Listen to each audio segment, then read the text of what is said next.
আসসালামু আলাইকুম। বাংলাদেশ বেতার রাজশাহী স্থানীয় সংবাদ পড়ছি শাহানা পারভিন। রাজশাহী সিটি কর্পোরেশনের প্রশাসক মোহাম্মদ মাহফুজুর রহমান রিটনের সাথে সৌজন্য সাক্ষাৎ করেছেন জাতীয় দলের সাবেক খেলোয়াড়বৃন্দ। মঙ্গলবার নগর ভবনে প্রশাসকের দপ্তর কক্ষে এই সাক্ষাৎ অনুষ্ঠিত হয়।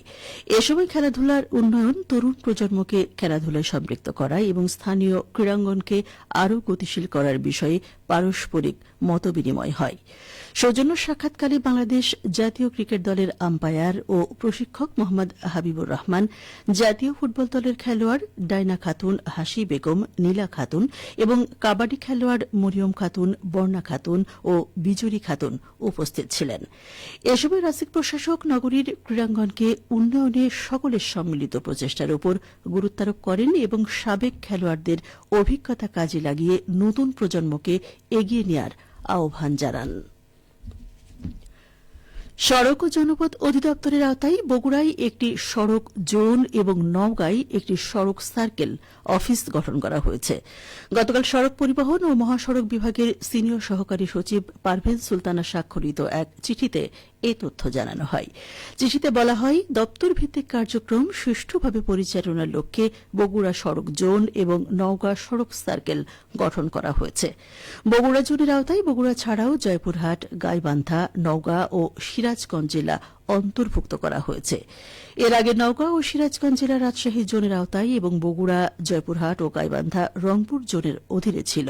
নতুন এই পুনর্গঠনের ফলে প্রশাসনিক কার্যক্রম আরও সহজ হবে বলে সংশ্লিষ্টরা মনে করছেন। নতুন জোনে একজন অতিরিক্ত প্রধান প্রকৌশলী, একজন নির্বাহী প্রকৌশলী, দুজন সহকারী প্রকৌশলী, দুজন উপসহকারী প্রকৌশলী, একজন প্রশাসনিক কর্মকর্তা ও প্রয়োজনীয় জনবল থাকবে। অন্যদিকে নওগাঁ সার্কেলে একজন তত্ত্বাবধায়ক প্রকৌশলী, একজন উপবিভাগীয় প্রকৌশলী সহ অন্যান্য কর্মকর্তা কর্মচারী দায়িত্ব পালন করবেন। বগুড়া জেলা প্রশাসক তৌফিকুর রহমান গতকাল কাহালু উপজেলার বিভিন্ন সরকারি দপ্তর পরিদর্শন করেছেন।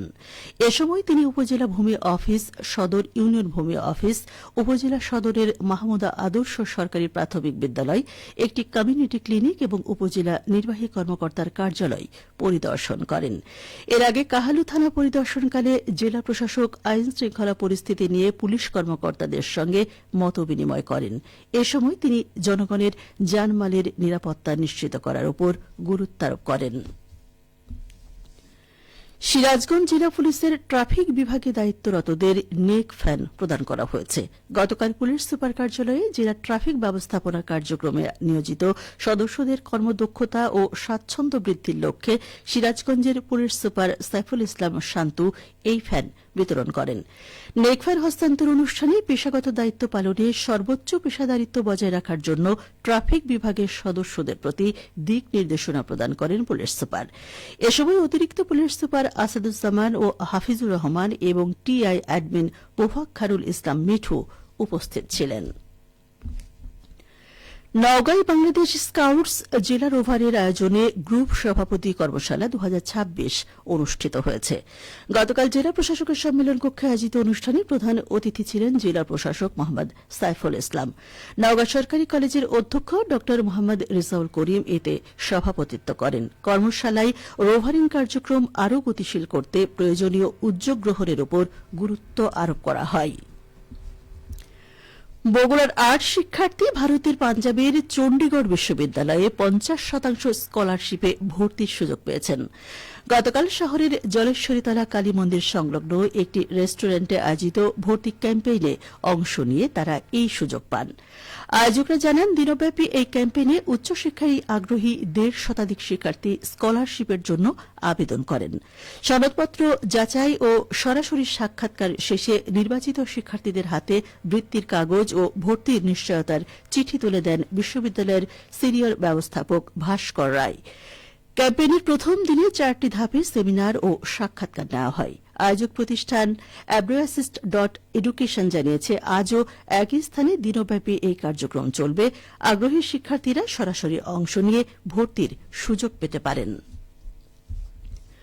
নতুন করে স্পোর্টস প্রতিযোগিতায় অংশগ্রহণের লক্ষ্যে নাটোর পৌরসভার খেলোয়াড়দের বাছাই কার্যক্রম শুরু হয়েছে।